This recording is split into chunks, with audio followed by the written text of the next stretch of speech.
Hello mga kaibigan, maligayang pagdating sa aking channel. Ngayon ay magbabahagi ako ng bagong video para sa iyo. Salamat sa lahat ng nanonood ng aming video. Palagi kong ipapakita sa iyo ang bagong balita mula kay sila Turkoglu at Halil Ibrahim Ceyhan. Ngayon simulan na natin ang ating video. Si Halil Ibrahim Ceyhan, isa sa mga paboritong aktor ng Turkey, ay kilala sa kanyang mga pagtatanghal sa entablado at sinehan.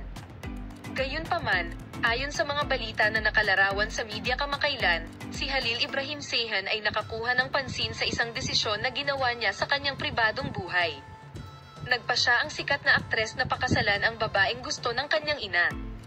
Si Halil Ibrahim Ceyhan ay kilala bilang isang aktor na may malapit na relasyon sa kanyang pamilya. Sinabi ni Ceyhan sa isang kamakailang pahayag na nagpa siya ang kanyang ina na pakasalan ang babaeng gusto niya.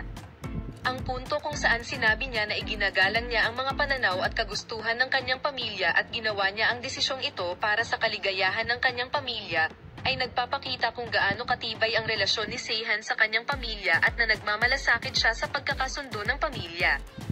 Ang mga desisyon na ginagawa ng mga celebrity tungkol sa kanilang pribadong buhay ay isang mahalagang isyu na hindi lamang tungkol sa kanilang sarili kundi pati na rin sa kanilang mga pamilya. Ang desisyon ni Halil Ibrahim Ceyhan na pakasalan ang babaeng nais ng kanyang ina ay muling binibigyang diin kung gaano kahalaga ang mga pagpapahalaga sa lipunan at ugnayan ng pamilya. Lumalabas na ang mga kilalang tao ay ibinahagi at iginagalang din ang maraming mahahalagang bagay na tumutugma sa lipunan sa pangkalahatan. Ang desisyong ito, na nakakuha ng atensyon ng media at mga tagahanga, ay sumasalamin sa kahalagahan ng Halil Ibrahim Ceyhan sa mga relasyon sa pamilya at pagkakasundo ng pamilya.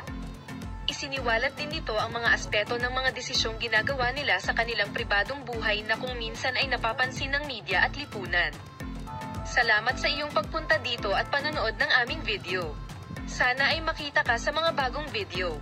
Paalam, manatiling malusog, masaya at mapayapa.